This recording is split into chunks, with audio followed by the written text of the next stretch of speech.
organizing these kinds of events always takes so many hands, people that you will hear about, people who you will not hear about. So lots of gratitude to everybody. Also want to acknowledge people like our elder Larry Yang and my friend Morgan, who I think is in the room, who connected me to the Harvard Buddhist community, as well as friends like Katie Long, who have also presented here in the past. And just all of my teachers. We all stand on the shoulders of so many people who came before us, and we are all here because of the work that they did. So just lots of gratitude to a lot of people that we know about and don't know about as well. Just gonna share my screen here. Hope everyone can see the screen here. So as Kyla was saying, for me, the kind of introduction to all of the work that I do today was always at the intersection of Dharma and nonviolence. When I was 17, I joined this thing called the Interfaith Pilgrimage of the Middle Passage, where we spent 6 months walking and retracing the Middle Passage to understand the impact that enslavement had and continues to have on this country. And then spending a year abroad, living in monasteries, studying the Dharma, studying nonviolence. And so I was introduced to this work at that intersection of Dharma and nonviolence specifically, and even more specifically, using that as the lens through which we looked at racial healing.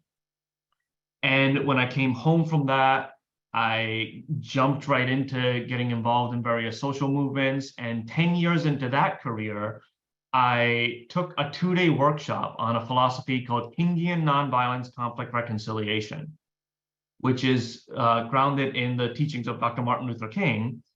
And that 2-day workshop just completely changed my life forever. Like, this was, 12, 13 years since I joined the walk and had spent 10 years in doing nothing but social change work. I thought I had some idea of what the word nonviolence meant. And in those 2 days, I realized that I actually had no idea what the word nonviolence meant. And so I've been on this journey since then to better understand what that word means and how to embody it as best I can. One of the incarcerated trainers that I work with in Soledad prison once said that resolving a conflict is about fixing issues, and reconciling a conflict is about repairing relationships.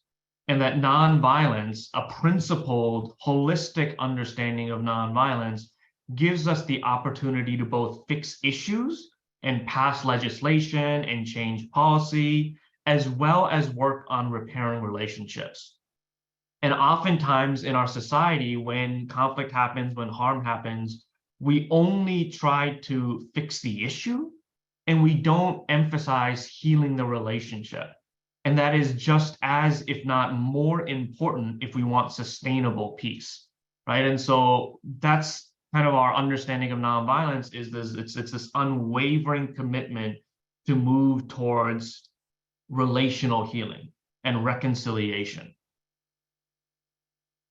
This exploration of nonviolence, not just as this thing that we do outside, ways that we protest and try to pass legislation, but as an inner journey of healing as well, led to me really taking my own healing journey seriously, which has led me to a lot of deeper insights and understandings of what nonviolence means and how violence has perpetuated my own heart and how I undo some of that. And so a lot of the work that I'm doing now is to try to understand how the lessons that we've all learned from personal and interpersonal healing journeys can apply to social movements that are engaged in systemic change work. To understand how healing plays a role in transformation at all levels of society. And so one of my favorite things to think about is the idea of fractals. Right? As many of us know, fractals are a pattern that kind of repeats itself over and over and over again. So no matter how small of a thing you zoom into, or how large of a thing you kind of step back and look at, because the pattern repeats itself, it looks the exact same. There's lots of examples of fractals in nature, whether you're talking about different succulent plants and Romanesco broccoli, a lot of fungi. But another way to look at it is if you look at how an electron cycles around the nucleus of its cell, and you see that pattern, and you zoom out to a larger level of the fractal, and you look at how a hurricane circles around the eye of its storm. And you zoom out even more, and you see how planets rotate around its sun. And you zoom out even more, and you see how galaxies rotate around the center of its axis. Because we're all governed by the same laws of nature, no matter how small or how large the scale, the same pattern continues to repeat itself, and it looks the same, right? Because we're all governed by the same laws of nature. And how I relate that to the work of healing is that I have a friend who has a lot of unhealed trauma in their life. And so over many, many years, me and other people who love this person has spent a lot of time supporting them through many crises in their lives. And it feels like this never-ending game of whack-a-mole, where it's like we support this person in a relationship challenge that they're having, and that settles down a little bit. And then a few months later, they're having a crisis with their relationship with their 2 kids. And we support them through that. And then a few months later, they're having a crisis with their work. And it just seems like it's this never-ending game. And at some point, I realized that this person has a deeper core trauma, which is something that we all have, which is oftentimes related to some core wounding that we experienced when we were very young. And until we are able to support that person in healing and integrating from their own core trauma, we are going to be playing an endless game of whack-a-mole, because all of these issues are just surface level issues that are manifestations of a much deeper pain. And so if we take that pattern and we zoom out of the fractal a little bit, and we look at a community organization that I used to be part of 15 years ago or so. And this organization did a lot of amazing work supporting marginalized communities healing through their own trauma. But at the same time, this organization had like constant crisis. There was volunteers who were constantly leaving, staff who were leaving and filing lawsuits against the board, questions about how funding was being used and how decisions were made. And I realized that this organization itself had core trauma early in its childhood. That when this organization was founded some 25 years ago, the founders of the organization brought some unhealthy practices with them. An inability or a lack of willingness to talk about how race and gender dynamics plays out within the organization, a tendency to make top-down decisions that would impact a lot of people on the ground without consulting them at all. And these patterns that they had became the organizational culture, and it stuck. So years later, when these founders were no longer around, because it became adopted as the organizational culture, the core trauma of the organization, the harm kept repeating, and there was constantly surface level manifestations, crises of a much deeper wound. And we can actually say similar things about a lot of Western Dharma communities, where I have so many friends who have been really harmed in Dharma communities across the West, because a lot of the initial leadership and the teachers of Western Dharma were white men, and they brought with them some patterns, right, that have yet to be healed. And a lot of Dharma communities are in the process now of trying to unpack how that has affected Dharma communities and healing from that legacy. And if we zoom out even more to look at this nation state that we call the United States, there is never a shortage of issues. There is never a shortage of crises that we are always dealing with, right? And it feels like we are playing this endless game of whack-a-mole. And it's because we collectively as a nation have core trauma that we have never resolved, that we have never even tried to heal from, that we don't even talk about, right? And so we are playing this endless game of whack-a-mole. And no matter how small the scale, if you're talking about one individual, or how large the scale, we're talking about our species as human beings, because we are all governed by the same laws around conflict and trauma and pain and harm and oppression, the pattern repeats itself over and over and over and over again across the various levels of that fractal. So how we understand things like accountability at the personal level deeply impacts our ability to do accountability work and healing work at the systemic level. And the ways that we engage in healing work at the personal level has to look the same when we do systemic change work.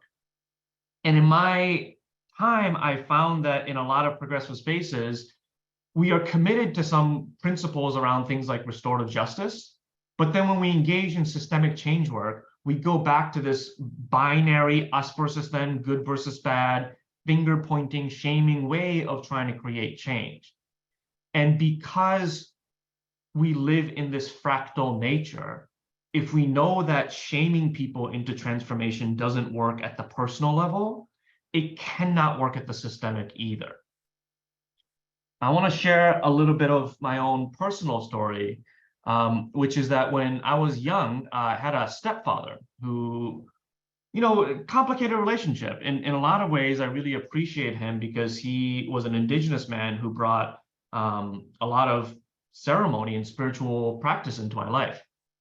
We spent summers, every summer, going to his reservation. We had a sweat lodge in the backyard. These are all deeply meaningful things. And at the same time, he brought a lot of harm and violence into our home.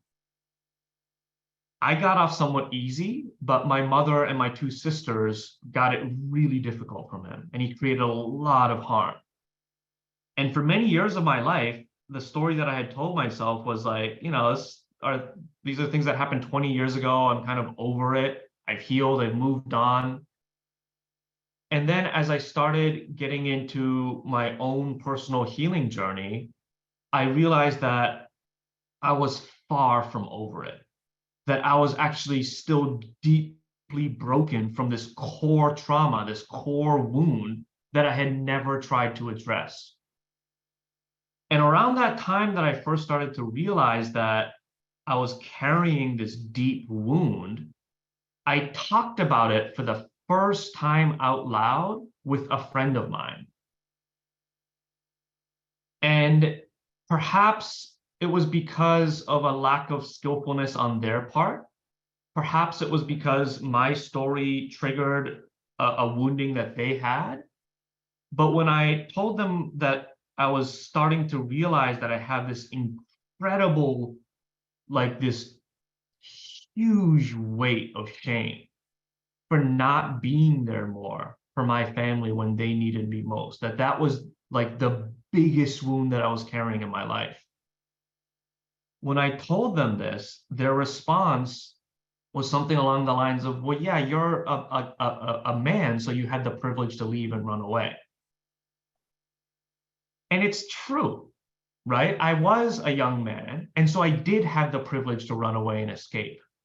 And it's also true that at the moment where I shared the most vulnerable thing in my life for the first time, that was not the most supportive thing for me to hear. And hearing this person say that, this was not coming from bad intention at all, but hearing this person say that just broke me. And I remember asking this person to leave and saying to myself, I am never going to talk about this story again. It is not safe to share this story.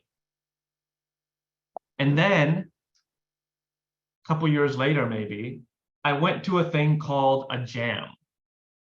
Jams are these typically week-long experiences that are some of the most healing spaces I have ever been a part of. This is a picture not of that jam that I went to all those years ago. This is a picture from the first Asian Diaspora Jam. And it's kind of interesting that I'm sharing this picture because I couldn't find a picture of the first jam.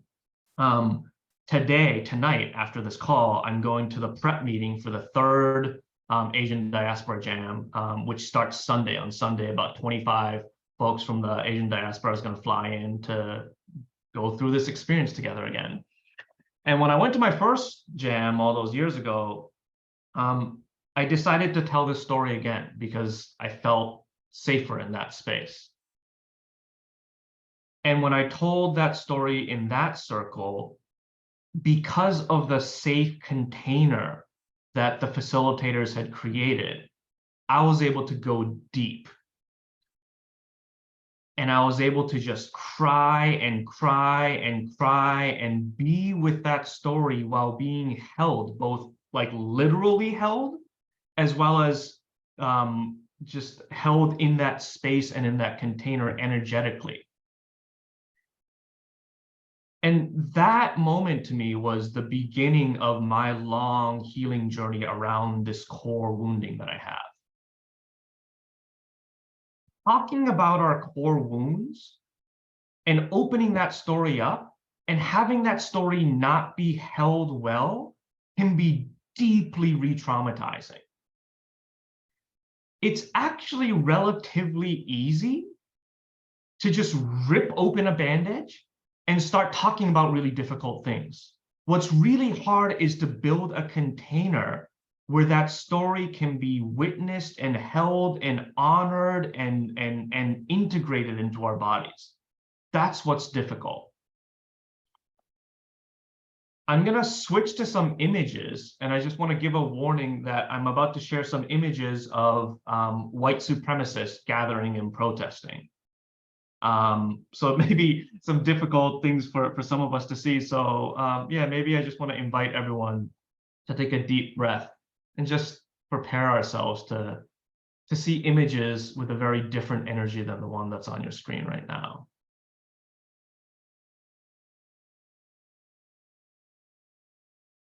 So these images that we've probably all seen is sometimes what happens in this nation when we start talking about our collective core wounds, our wounds of enslavement, of genocide, of colonization. We rip these conversations open, and sometimes we don't do a great job of creating a safe container where we can cry and mourn and grieve. Part of it is because a lot of people in this country are not ready to have that conversation. And in some ways, there's something about these images that's, I want to believe that it's not a bad thing. I want to believe that sometimes this kind of thing is happening not because of a rise in white supremacy, but because people who are attached to this old worldview can feel that this worldview that they have gotten so comfortable with is dying. And so they are grasping on desperately to something that they feel like is slipping away from them. So I want to feel that there's a way in which this is a positive sign, right? But at the same time, I have to believe that we can do a little bit better when we think about how do we create a container for us as a nation to talk about racial healing and accountability when it comes to the harms related to the legacy of white supremacy. And this isn't just in like conservative right-wing spaces that this happens, right? I'm also deeply worried about the way that harm is perpetuated within progressive movements when we talk about issues of identity and race, right? The ways that identity and the conversations around identity perpetuate so much harm in our own movement spaces, right? So it's something that is not like, oh, the right needs to get better at it, but collectively as human beings, we need to get better at it. And the work of racial healing and racial reconciliation, there's obviously so many factors to it, right? one of my favorite teachings comes from the Zen Buddhist tradition. It says, words are fingers pointing at the moon. It is not the moon itself. So this idea that words are just sounds that we make with our vocal cords. And we use those sounds to try to communicate a message. And sometimes we mistake the finger for the moon, the sound for the message. Someone says a word, someone makes a sound, and we all assume that we're all pointing at the same thing, when in reality, one person's pointing at the moon and the other person thinks that that person is pointing at Venus, right? And so one of the factors that I think is necessary for racial healing and racial reconciliation work is accountability. And I want to spend time today talking about this, what I'm pointing to when I use the words accountability, right? Because I'm afraid that the accountability is a word that we throw out all the time, and we mean very different things. And it's important that we're all on the same page about our right understanding of accountability.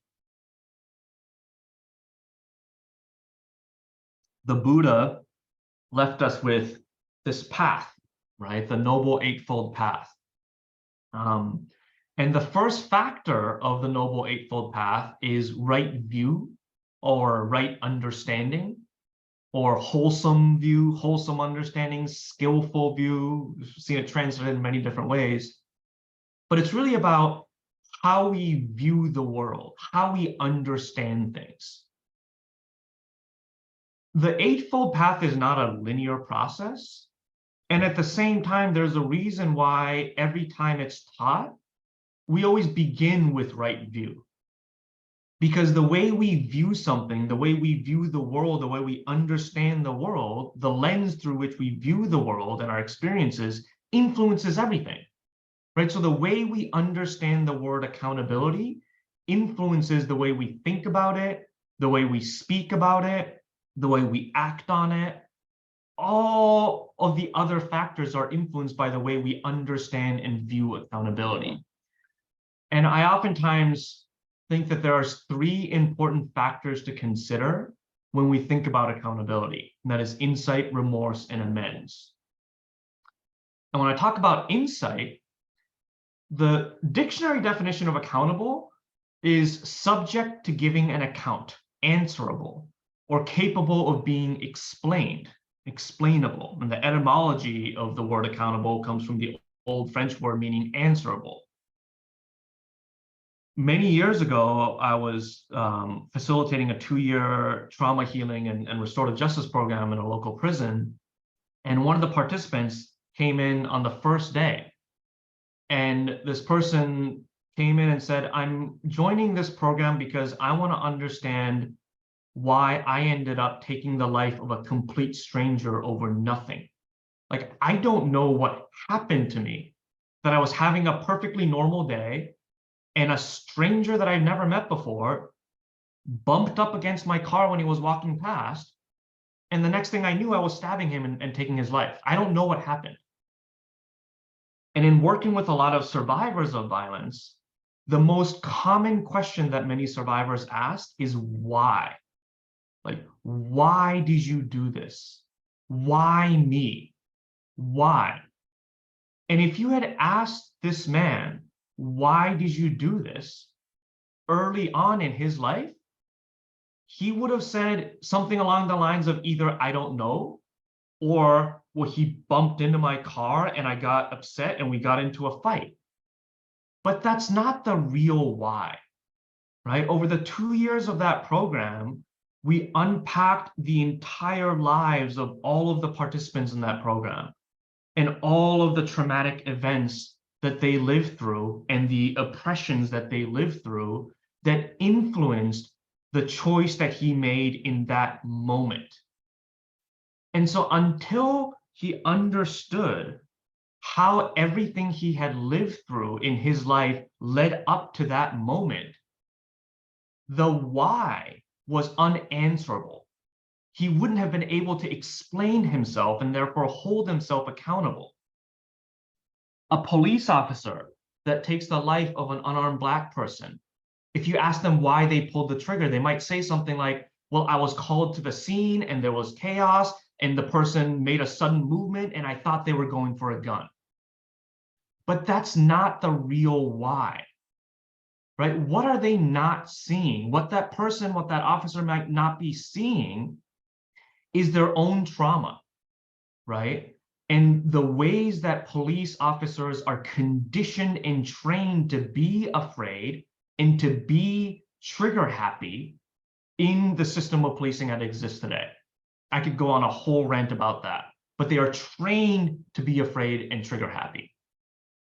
What they're not seeing is the toxic masculinity that is so deeply woven through the system of policing.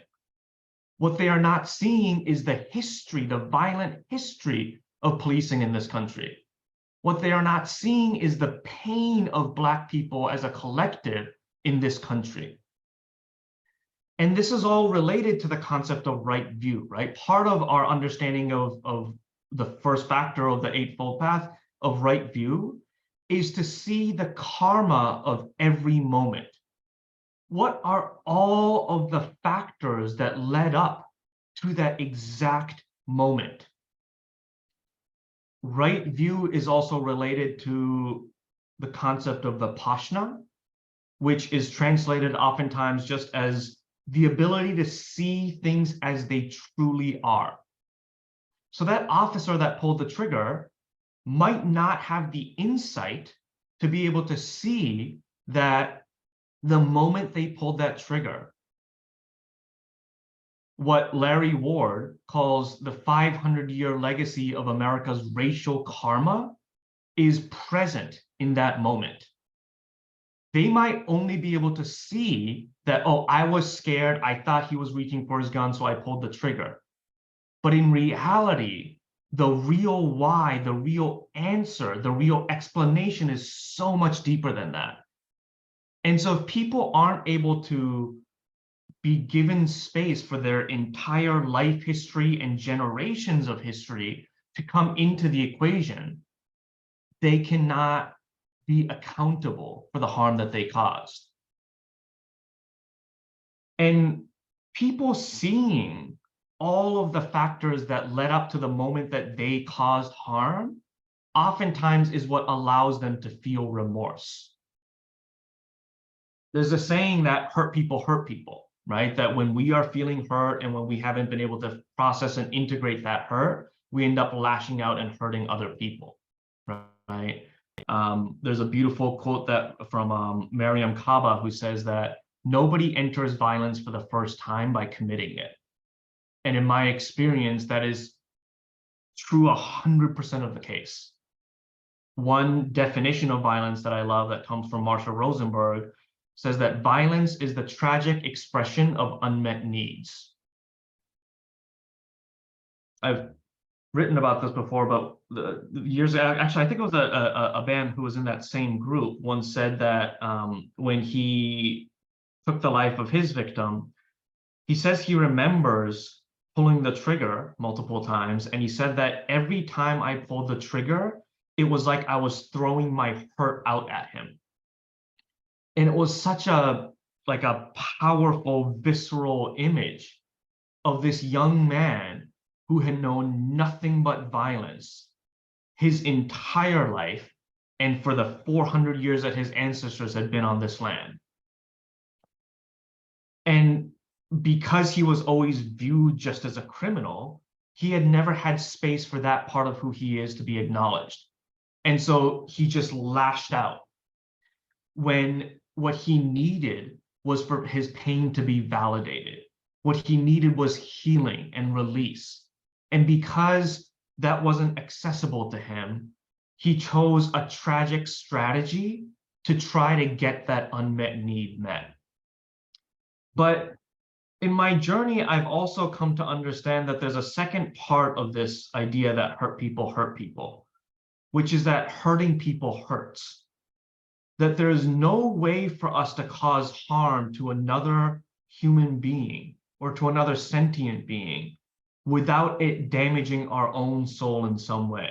Like, we could be so disconnected from our own sense of humanity that we might be able to cause harm on other people and think that that's not affecting us.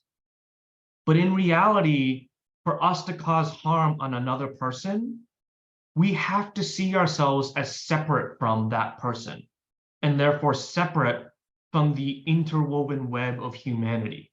You are removing yourself from interdependence. You have to lose a part of your own humanity to hurt somebody else.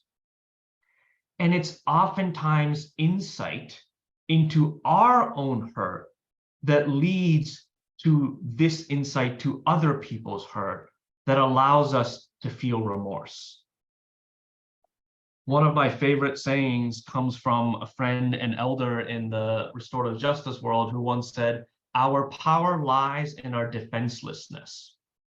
That it is the moment when we feel like we have nothing that we need to be defensive about that we are at our most powerful. Accountability is not punishment. It is not even consequences, right? Like, I feel like a lot of times I hear people conflate those words and say, well, you need to be accountable because that's the consequence of your action. But to me, punishment and consequences are things that happen to you. Whereas accountability that comes from genuine remorse is something that comes from within. There's a big difference there. So creating space for someone to be able to say, yes, I did this thing. And oftentimes that thing might be the thing that they are most ashamed of in their life. To be able to create space where people can speak about the things that they are most ashamed of without fear of being thrown out of the circle of belonging is one of the most liberating acts that we can do for each other. In the circles that I've had the privilege to sit in prison, when we can create space for incarcerated men to talk about the things that they are most ashamed of, either experiencing or doing, and they have the courage to share that because they know on the other side of them sharing that is belonging and not punishment and isolation and even more shame, that is incredibly liberating. And from that space, they can begin to feel remorse. But if we attack that person the moment they say, I did that thing, when we attack people, it naturally makes them defensive. It's a natural human response, right? And this is one of the reasons why I am fundamentally opposed to the criminal justice system in our country, because when someone does something so-called against the law, the legal system puts them in the legal role of being a defendant, where they have to defend themselves and say, I didn't do that, I'm innocent, here's my defense attorney, talk to them. And that is the exact opposite of accountability, right? It moves people away from remorse. I remember years ago, I was working in a county jail with a young man who was being held, this was pre-trial, and I was seeing him every week, and he was saying, I want to talk to the family that I hurt.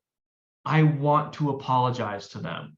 I want to tell you what I did because I need to get this off my chest. But my lawyer tells me that I can't talk about it. Right? This young man was ready to feel remorse and hold himself accountable, but the system was preventing him from doing that. And that is how we try to hold people accountable in our society, is by punishing them. And so when I think about the idea of holding people accountable, I oftentimes wonder, what would it mean if the key word in that sentence was not accountable, but holding? What does it mean to hold people? What does it mean to hold space for people so that they can heal, so that they can cultivate an inner sense of remorse and accountability that leads to a desire to want to make amends? In the context of racial healing, that might look like reparations, right? But when someone doesn't have insight and remorse, and we demand reparations, that might feel like punishment or even extortion, right? You know, as you can imagine, my politics are pretty far to the left. And so part of my nonviolent practice is that I take in a lot of information from the right. I listen to a lot of conservative podcasts, listen to or read a lot of conservative websites. And this is how the right talks about reparations, right? Is the left is coming for us and they're trying to extort our resources. Right or wrong, that's how they're viewing it. And so demanding amends, forcing amends, can lead to resolution of issues, right? Demanding reparations can fix a lot of issues that marginalized communities are struggling with in this country. But we need to understand that that is not the same thing as reconciliation, because the relationships between those communities are probably going to be even more further harmed through this process because people feel like they're being extorted. So part of the question that I have is, how do we create spaces where we don't have to demand amends, but to hold space for all people so that the desire to make amends emerges naturally and organically? So accountability is not something we can force down someone's throat. It is something that has to emerge from within. It is ultimately about the healing of the person who caused harm, right? Not just for the healing of the person that received the harm. That accountability at its best is an act of compassion, that we are holding space for accountability to emerge because we want healing for the person who caused harm, because we understand that if you cause harm, it is also damaging to that person. Another concept that I want to talk about today is this concept of Diva Satya, which is the Buddhist doctrine of two truths. The Buddha referenced this a lot, but it was really further expounded on by a Buddhist monk and philosopher named Nagarjuna, who talked about relative truth, or some people call it conventional truth or mundane truth, some vritti satya in Sanskrit, or sammuti satya in Pali. This relative truth is the realm of daily experience. It's the concrete world that we can see with our eyes and that we can touch with our hands. But there's also this absolute truth, universal truth, ultimate truth, paramartha satya. And this is the truth that is indescribable with words and unknowable by our intellect. It is about seeing things that are unseen. So in the relative world, the Buddha was a human being, right? His name was Siddhartha Gautama from the Shaka clan. Through his personal practice, he was able to attain wisdom, and he taught that wisdom until he died at age 80.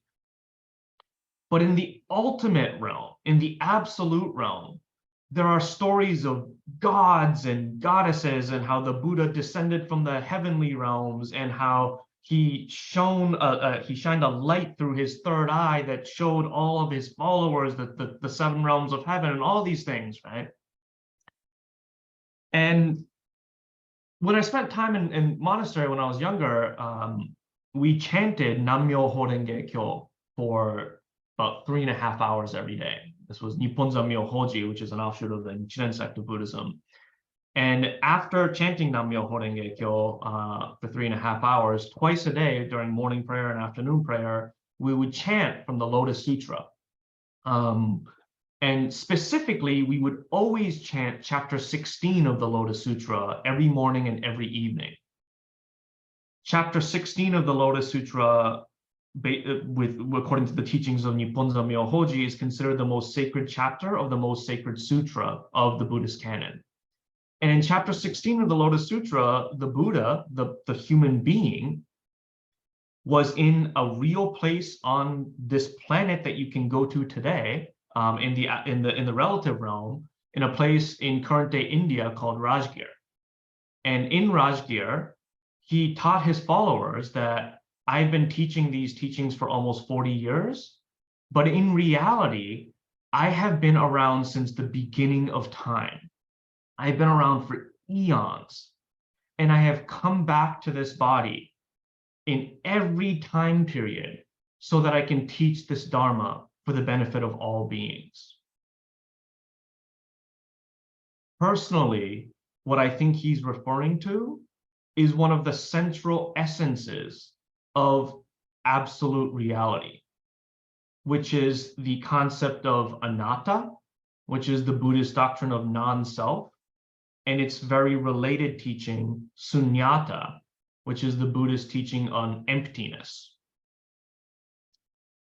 Many of you may have read the Heart Sutra, which is one of the more popular texts in the Mahayana canon. And in the Heart Sutra, the Bodhisattva Avalokitesvara, also known as Guan Yin or Kuan Yin or Kannon Sama in my culture, teaches us about emptiness, right? And says that all phenomena are empty. All of us are empty. Even the Dharma itself is empty.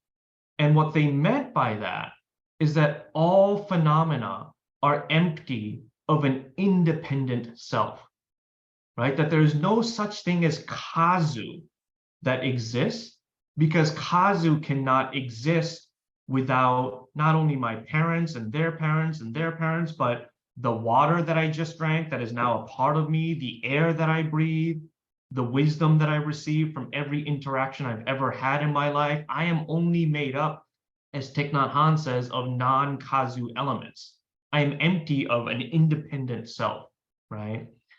And so the Buddha wasn't saying that he was this like individual soul that was reincarnated and enlightened in every life and taught the Dharma, but he was saying that the Dharma itself has been around since the beginning of time, and that there's no separation between his self as the person Siddhartha and the Dharma, that these things are deeply intertwined.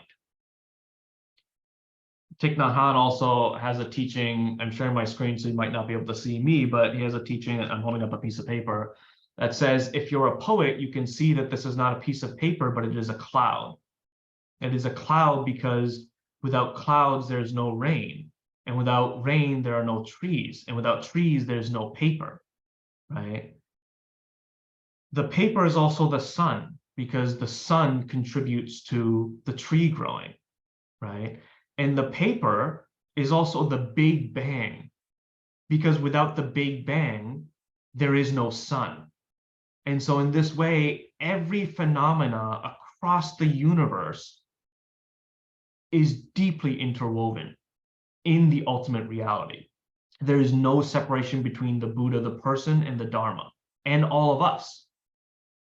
So the police officer, going back to that might have killed an unarmed Black person, in the relative truth, they might say, I thought this person was reaching for their gun. And in the relative truth, that might be the case. But in the absolute truth, that moment that the cop pulled the trigger is deeply interdependent with everything that has ever been and everything that will ever be.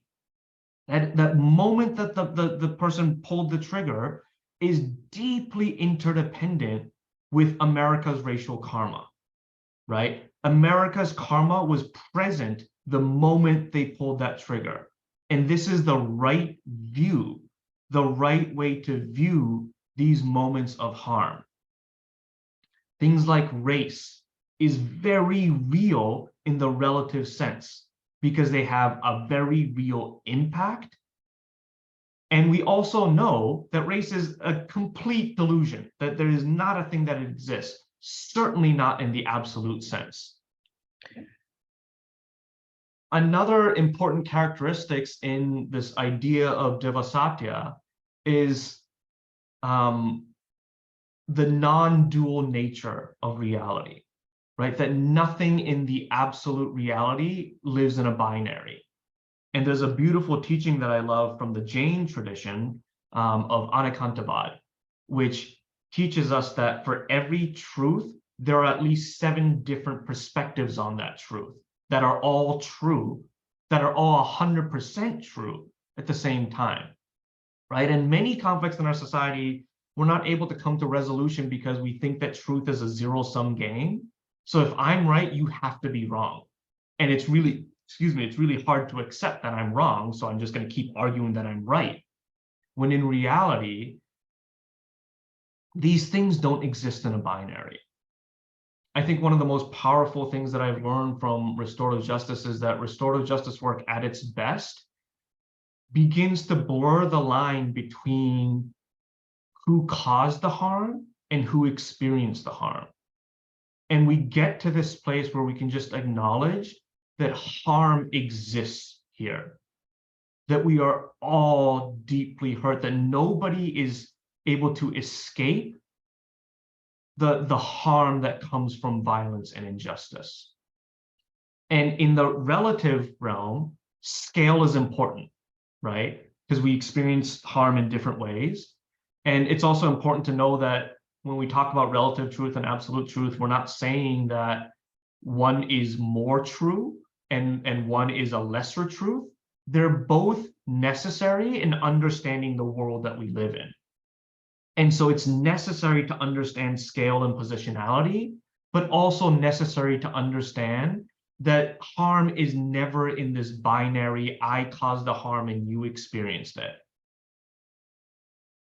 A few years ago, I had the privilege to sit in circle with Richard and Cynthia. Richard is a person who is serving a life sentence for homicide. He took the life of a young man named Mitch. Cynthia is Mitch's mother. And Cynthia reached out to us years ago through my work at the Ahimsa Collective and said, I want to have a conversation with Richard.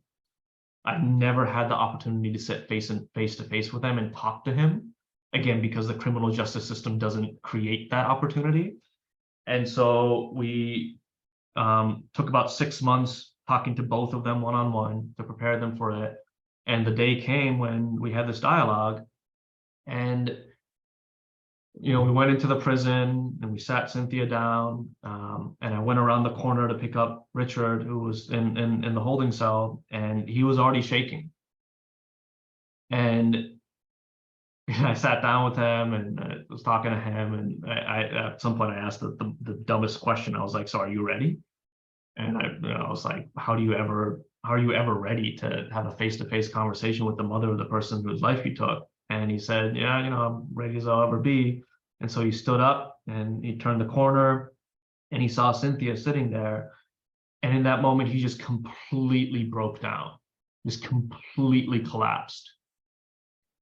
And Cynthia stood up and she just opened her arms and they embraced in a hug that felt like it lasted forever. Bonnie Wills, who I quoted earlier, was my co-facilitator then. And so we just sat down and watched them talk for like 8 hours straight. And there was a moment where Cynthia was holding Richard's hands, and Cynthia said, I had a dream that I needed to hold these hands because I needed to have a different relationship with the hands that took my son's life.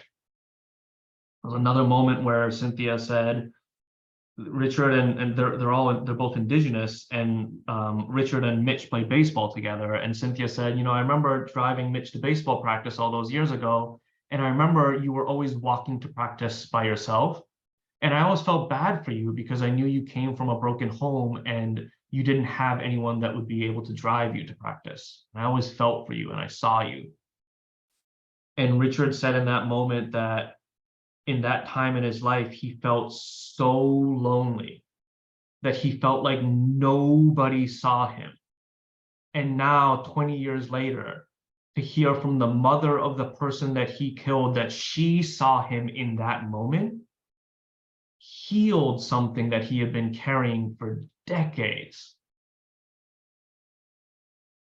It's such a privilege for me to be able to sit and hear these kinds of stories, because you begin to see the absolute truth. That it's not as simple as saying Richard is the criminal and he murdered somebody and Cynthia is the one that experienced harm. Like, there is a relative truth in that. Richard did take the life of Cynthia's son. And it's also true that Richard was deeply hurting in that moment. And that harm is present in their relationship. And sometimes the absolute truth is not about this and that, black and white, left and right, but it's just about this non-dual nature. And it also speaks to the absolute truth of time, that the moment that Richard was experiencing pain as he was walking to his baseball practice and Cynthia saw him, that happened 20, 25, 30 years ago and was able to be healed in that moment, because time is not this linear thing. And so how do we view accountability as a gift and an act of love, as a sacred right? One of my friends, Megan, who does a lot of this RJ work with me, talks about how when she's able to witness incarcerated people be truly accountable for the harm that they caused. And she said to me once, every time she witnesses that, she says, how lucky are they? Like, how lucky are they that they get to be accountable? And so how can we ground in that kind of compassion as we seek to engage those that have caused so much harm? I know many of you at Harvard today are deep in this discussion about the Harvard Legacy of Slavery report. And I think about the work of Morgan, who I don't think is in the audience anymore, but was there earlier, and how her work is about healing ancestral wounds from her wealthy white ancestors, not because she's upset at them, but because it's for the healing of her ancestors, right? It's not about shaming her ancestors. It's not about punishing them, right? Part of the way that we can continue to ground ourselves in that compassion is by committing to doing our own healing work. But like, we are asking this nation to heal its core childhood trauma.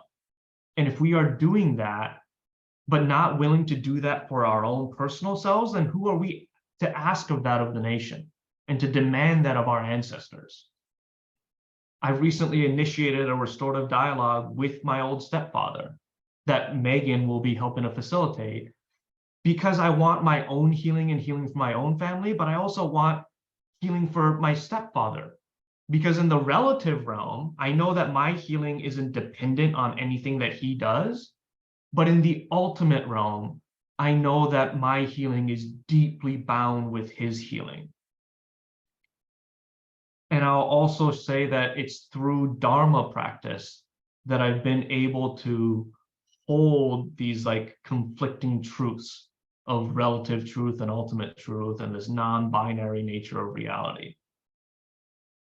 And also that when we are dysregulated emotionally, when our old trauma is being kicked up to the surface, neurologically, we actually lose access to the part of our brain called the neocortex that is responsible for things like empathy and is responsible for being able to see nuance.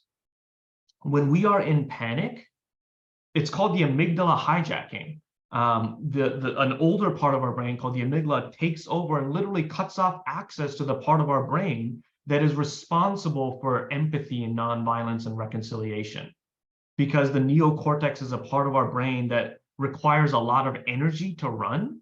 And when we are in panic, our body feels like our life is in danger. So it focuses all of our energy on the part of our brain and bodies that is responsible just for survival, right? It channels all of our energy into survival, and survival is oftentimes a black and white thing. And that's why we lose access to the part of our brain that is able to see beyond the black-white paradigm. The thing that I want to close with is just one more piece of teaching from the Dharma that speaks to the 3 levels of wisdom. There's Suttamaya Panya, which is wisdom that is gained through hearing somebody else talk about things. And then there's Chintamaya Panya, which is the wisdom that we gain from taking that thing and like processing it intellectually in our own minds and trying to understand it. And then there's Bhavanamaya Panya, which is the deepest level of wisdom that is gained by embodiment of these ideas through spiritual practice. And my hope is that some of what I've shared might have triggered some of the earlier two levels of wisdom. But I want to end with a really short practice to see if any of what I've shared might become a little bit more deeply embodied in our own bodies. And so for those of you that are with us, I want to invite you all just for a few moments to take a comfortable and dignified seating position, whatever that might mean to you. And if you feel comfortable, to just gently feel the weight of your eyelids closing over your eyes. Otherwise, you may just want to leave a soft gaze in front of you. And just start by bringing gentle awareness to your breath. Noticing in each moment where in the cycle of breathing you are. Bringing awareness to how it is that you know that you're breathing. Whether you feel the rise and fall of your chest, and the expansion and contraction of your stomach.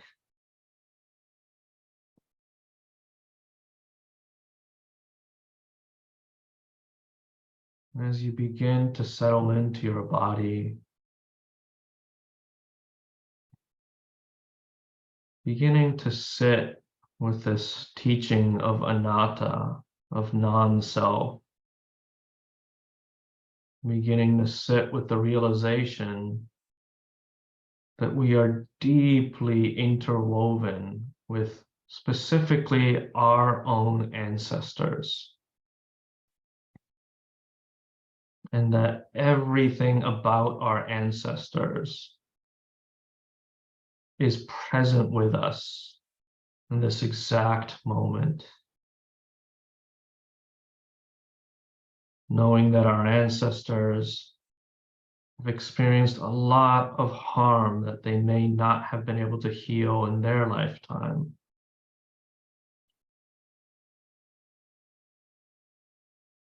Some of our ancestors caused harm. Others have experienced it. Most of them probably had some experience of both causing and experiencing harm.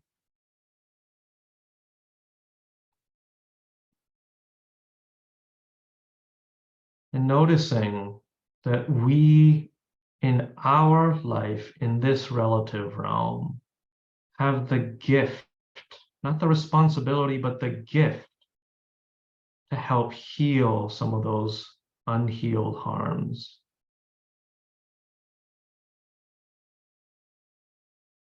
And in the ultimate realm, where there's no up, there's no down, there's no right, there's no wrong, there's no giver, there's no recipient, that this opportunity to heal our ancestral wounds is a gift that we can give to our ancestors, but is also a gift that they have given to us.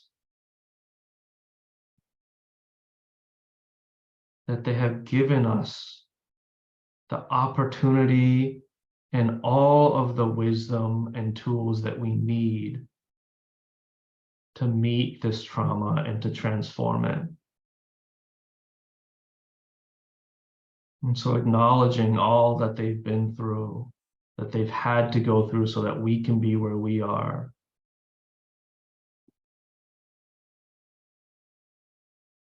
And offering them gratitude, thank you to our ancestors for entrusting us with the sacred right. May you rest. May you heal. May you find wholeness. And may you support us in resting.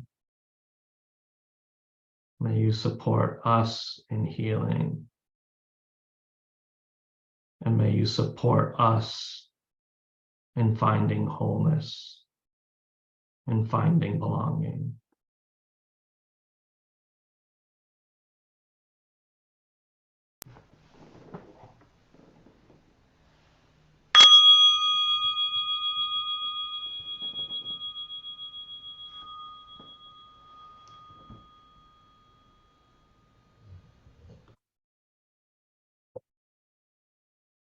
So thank you all so much for being present today. And we have a decent amount of time for I don't do Q&A, presuming all you have is questions and I have any answers. But yeah, I just want to welcome some time, some voices for reflections, comments, answers, wisdom that you may have. And yeah, just use a little bit of time here to be in community.